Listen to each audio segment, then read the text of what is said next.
Brian Engelman here with the New American Media. I'm pleased to be joined with William Henry once again. William, thank you for taking a moment. Sure thing. So you're here at Conscious Life. We've seen you here at Conscious Life. I think we're on year 7 of attending these. I dare to ask how many you've attended.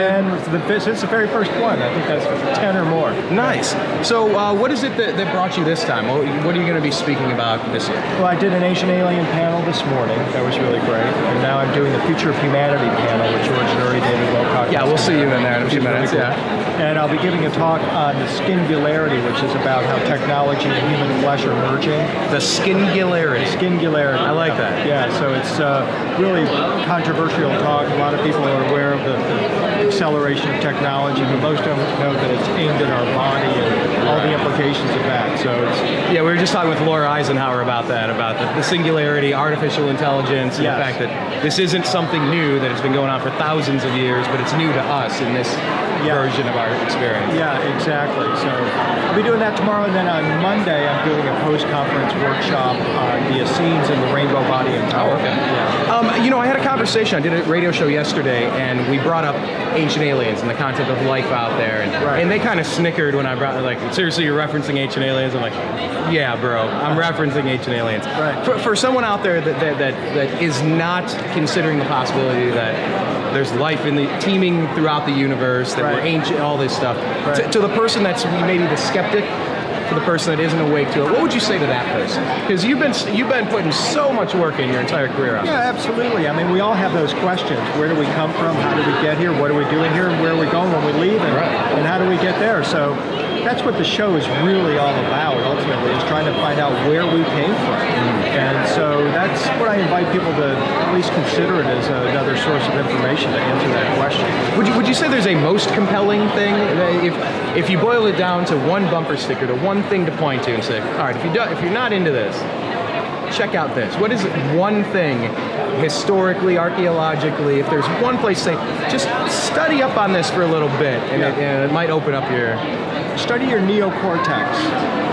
Study the neuroscience of how the hardware of our neocortex was in place for 250,000 years, and then it was mysteriously switched on 75,000 years ago. Neuroscientists can't figure out how. So if you can answer that question, you're going to be doing really something powerful. And I think what you're going to find is that mysterious force that switched on our neocortex is what we call the missing link. It did not come from this planet. Kind of like a light switch. You just flip it on, you ignite the fuse, you light it. Final question, William, and thank you for your time, by the way. My pleasure. We're in 2016. It's a presidential election. Not necessarily going Democrat, Republican, Libertarian with you on this, but maybe a little more of a broad.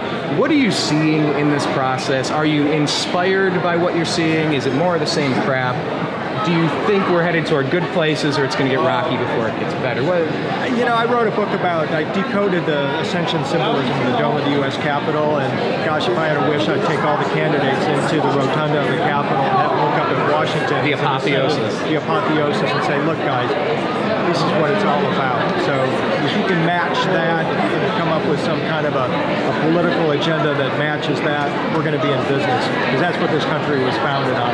Most people Americans have no clue about that. So then you think maybe more of the same might be the short answer there? More than likely.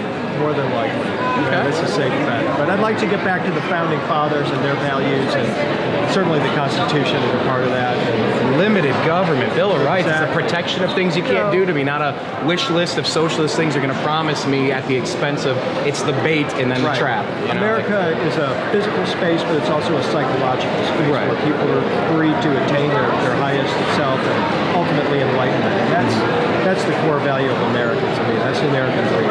Okay, tell people about your book, your website, everything that you're working on currently. My website is williamhenry.net. I am currently working on a book about the Essenes and human transformation into angels, always talking about light body empowerment, stargates. So please visit my website, williamhenry.net. Excellent. William, thank you again for your time. I'll see you on the panel. Thank you very much. Thank you. Let me give you a card.